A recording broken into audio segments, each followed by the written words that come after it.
Nigel Godrich is a British Grammy winner producer, engineer and musician who has become very successful in the last decades. He is known for having a production technique that is noticeable for its various dense layers of sound. Nigel has produced and engineered for a whole variety of different artists such as Beck, Paul McCartney, Travis and many more. Even though he has even made soundtrack for films, he is best known for his work with the English rock band Radiohead.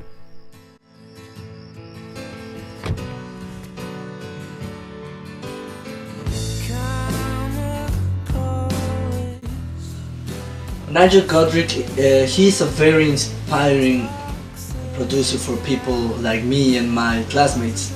And this is because, as us, he graduated from an audio engineering degree, and he went through something that most of us are gonna go through real soon after we graduate, which is starting from the bottom of the food chain.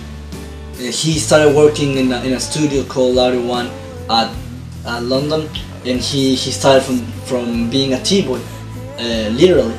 After a while he worked there, he hated it there, and he finally got out there.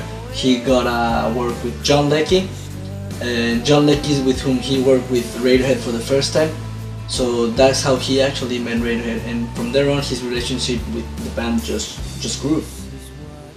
After working with Leckie, Nigel went on to set up the dance studio called Chauvin with his partners Henry Binns and Sam Hardaker from 07. He was planning on doing dance music in his studio with them, but the phone began to ring, and soon he ended up doing work for bands like McAlmont and Butler, Silversun and Beck.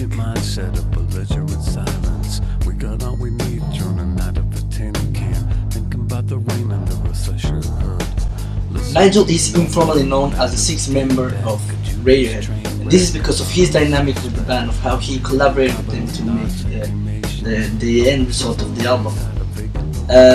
He tells a story of how one time Tom York went and talked to him, and he told them that they just got a big budget to start buying gear, and so he gave them a list of things that he thought that was convenient to buy. And soon after, while he was working with them with a old studio they just bought especially for him to work with. So he's very lucky for that, I think.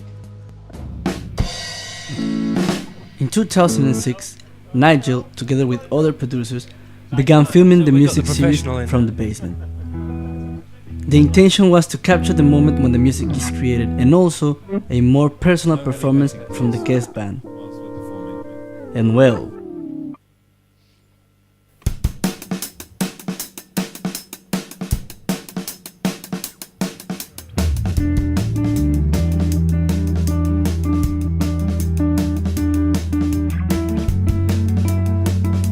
it was amazing. They did a bunch of artists. They did Beck, they did White Stripes, they did My Morning Jacket, Sonic Youth. They did a whole bunch of them. It's too bad it just didn't catch up, and they had to stop the production of that series.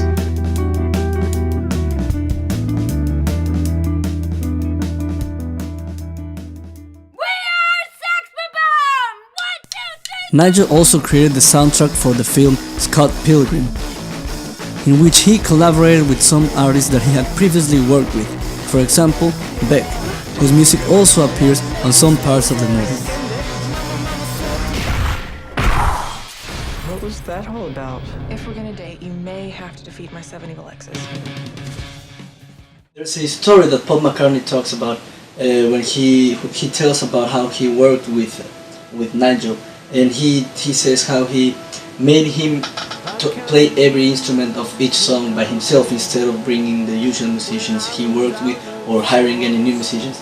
And I think that this technique, made the songs more personal for Paul McCartney, so because it was him playing the instrument and not other musicians. So I think this shows how the influence that a producer can have on an artist or on the album.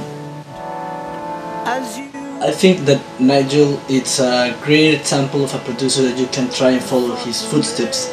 Not only for all that he's achieved, like his Grammys, he's done music for film, he's worked with some of the greatest artists of our time, but also because of how he's always put his touch into the music, how he's always push the artist a little bit more to get that final sound.